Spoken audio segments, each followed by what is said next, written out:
Now we want to show the flow at different delivery heights. Therefore we start the pump and we close the valve completely. Then the pressure will go up until about 11 meters or 1.1 bar. Okay, let's start.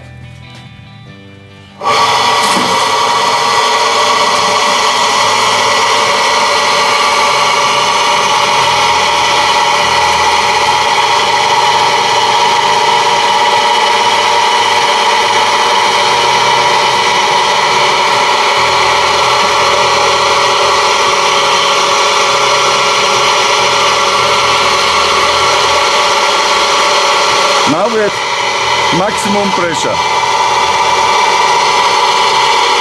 11 meters is maximum pressure. So now we start opening the valve. We go down to 10 meters or 1 bar.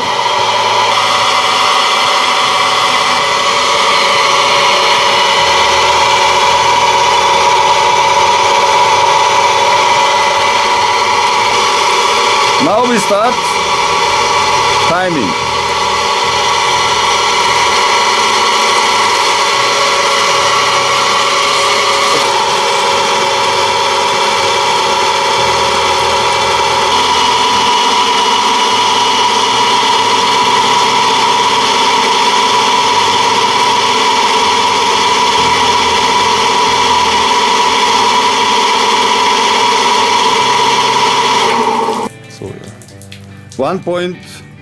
So 55 minutes. At 10 meters to fill a bucket is 22 liters.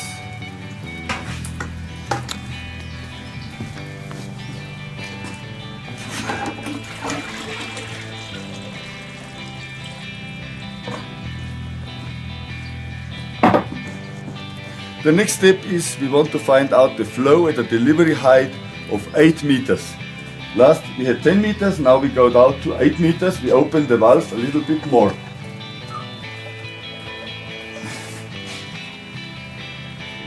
We start the pump.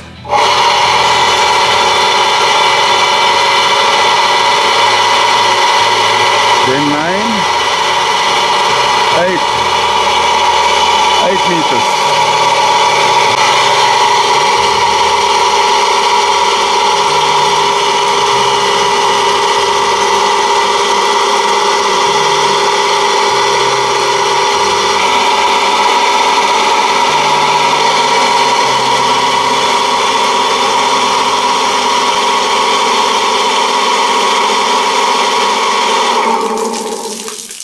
"42 seconds.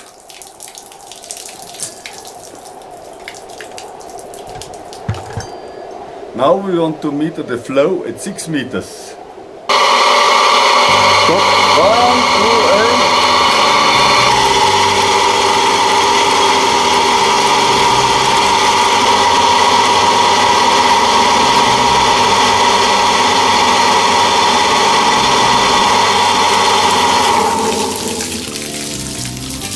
26 seconds.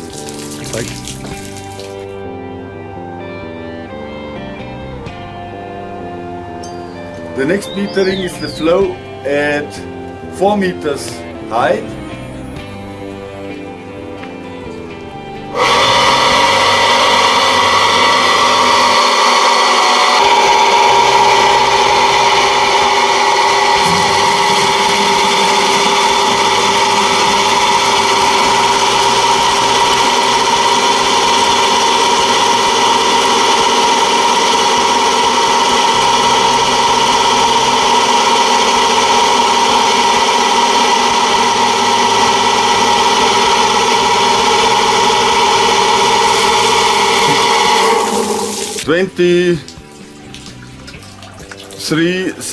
Seconds. The next point is maximal flow with a completely open valve.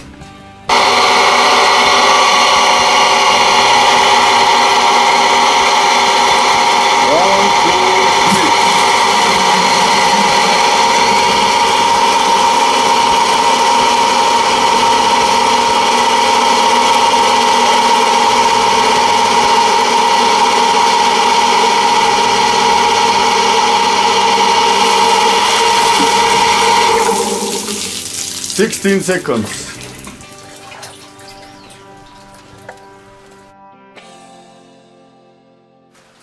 Now we will go to the blackboard and we will visualize the curve. Therefore we have the data. Let's go.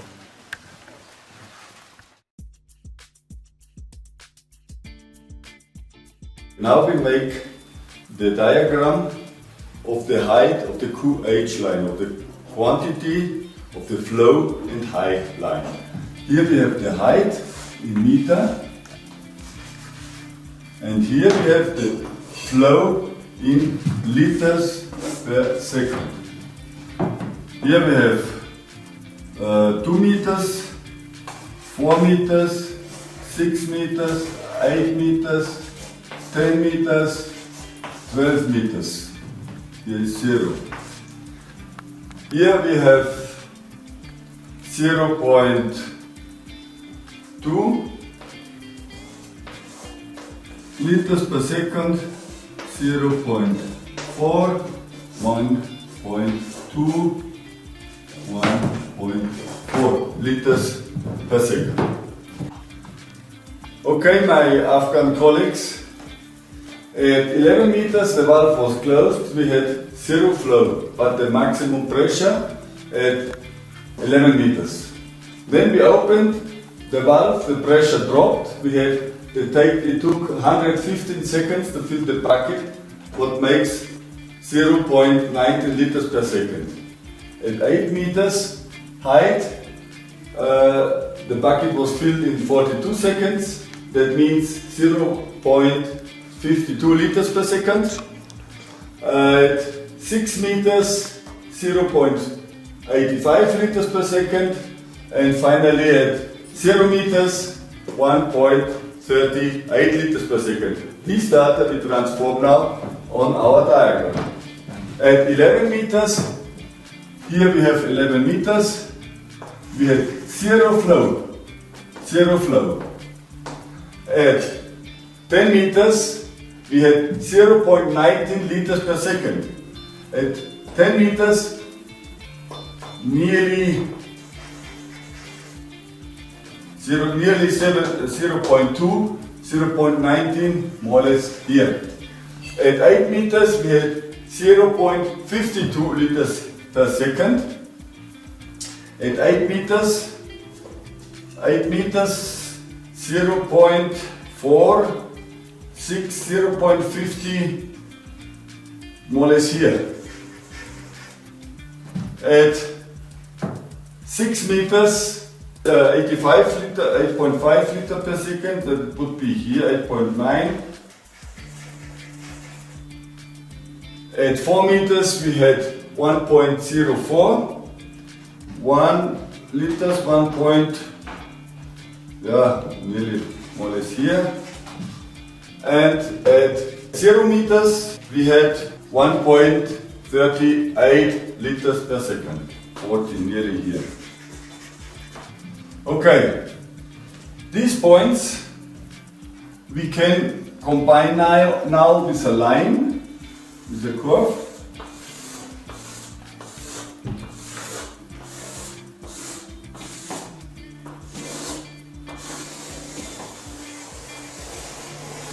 So this is more or less our QH curve of the pump. Now we can say at every height and at every flow we can have our data. Let's say at 5 meters we have a flow of 0.9 liters per second. So we can find at every height we can find the flow. This is the advantage of our curve. In our pump, in our old pump, the nameplate was lost, so we made our own new recognition line of the pump. Afghan colleagues, I don't want to confuse now.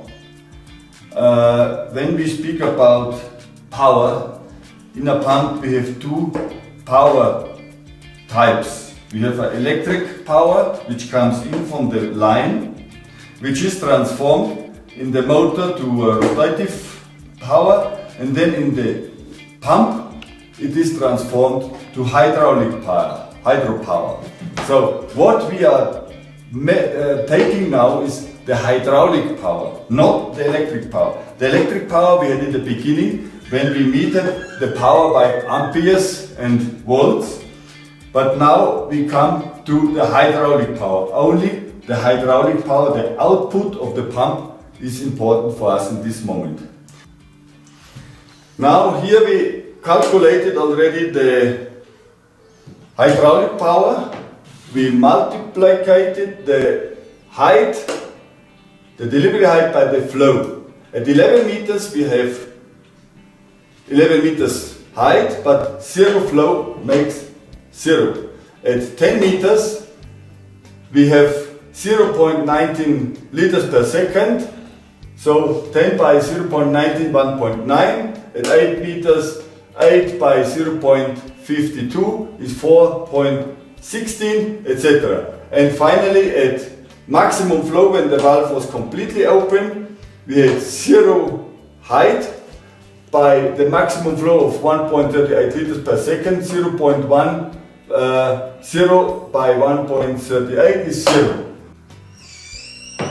Here we made a new axis for the power, and these data we will transfer now to this axis in the power curve. At 11 meters delivery height we had 0 flow, that makes 0. 11 meter, here we have our power axis, 0. Then at 10 meters we had 0.19 liters per second, this is this point, and at this point we have 1.9 power. Let's say here you have 1.99 power. And the next point we have 8 liters per second at a flow from 0.52 liters per second. That makes a power from by 4.16. Here we come down. 4.16 more or less. 4.16.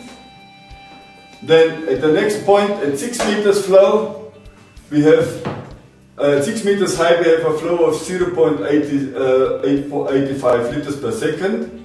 That makes a power of 5.1. At this point, we have 5.1 more or less. Here's 5.1. At 4 meters, we have at 4 meters 4.16, more or less here. And finally at 0 meters height, 0 by 1.38 is 0, so we come here back to 0. So the energy curve is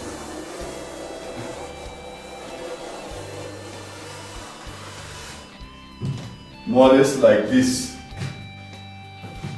Now, my colleagues, we made the efficiency curve, and here we have our highest point. Yeah? That means at this point the pump is most efficient. Here is the best operating point of our pump. Of course, normally we cannot always maintain this point. Let's say we will operate the pump in more or less this area. Here it's productive. When we come too much on this side, we are just wasting energy without enough output.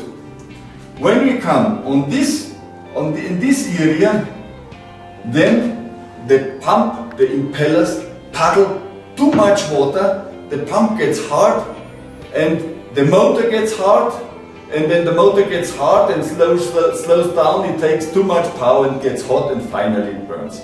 So here, this area becomes dangerous. It's the dangerous area for our pump. Here is very dangerous. We should not go too much on the right side of the optimal operating point. Yeah? We normally pump up to a water tower and we change the pump just for pumping directly into network. We learned that the flow will increase. The less pressure we pump into a network, the more water we pump. So somebody could think or could say, okay, I pump directly into the network instead of pumping up to the water tower, so I will get more water for the network. That is true. But the pump will not resist. This pump has to be taken out in pellets, or this pump has to be changed for low pressure.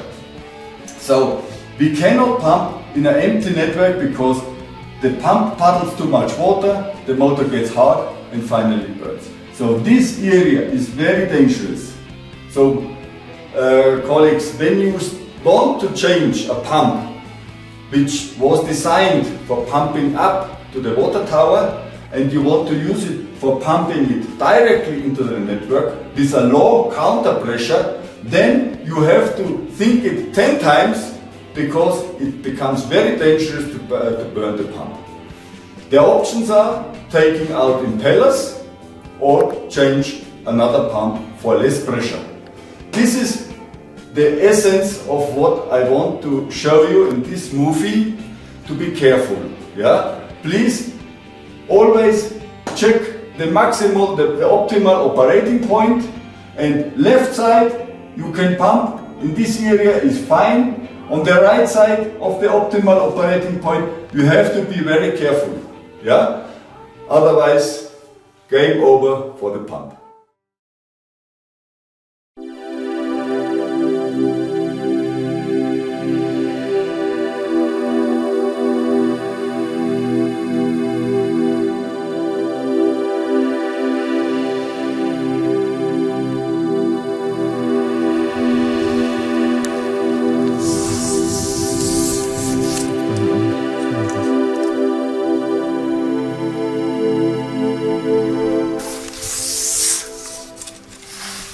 Meter suction height.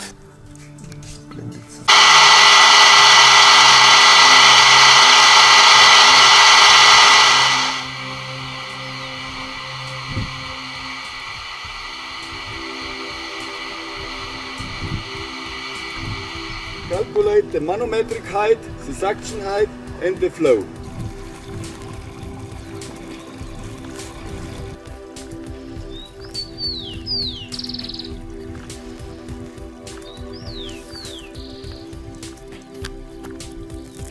Stop. 1 minute 23 seconds. In our field experiment we installed the pump in the well. We connected it to a network or to the delivery line up to the place where the tanks or where we wanted to receive it. So now we want to find out if our pump works efficiently. Yeah? So we started the pump, we measured, it took 83 seconds to fill the bucket with 22 liters, what means a flow of 0.27 liters per second. Now let's come back to our diagram. We have a flow of 0.2, nearly 0.3 liters per second. So we reach a height or a pressure of 9.5 meters. So when we see here the operating point, here is the optimal operating point. This area is more or less acceptable operating points, but here we are out of a reasonable operating point. That says our pump in this condition is not working efficiently. We spend too much power for little water. We have a delivery height of, according to our diagram, nearly 9.5 meters. Now we want to prove if that 9.5 meters can be realistic. So, we saw in the movie that we measured the suction height with a meter, with a tape. We measured here from the pump to the water level, we measured 3 meters. Yeah? We had a manometric pressure of 6.5 meters, that makes 9.5 meters. So our calculation and our diagram is correct. Okay, I think this is what I want to tell you about pumps, my Afghan colleagues. I hope you get a little understanding about this, and the idea of this understanding is to avoid burning pumps. In the next movie we will learn what can we do when we have the wrong pump in a well and we want to pump, let's say, directly into an empty network. What has to be done to avoid damage to the pump? This is the next session and the next lesson.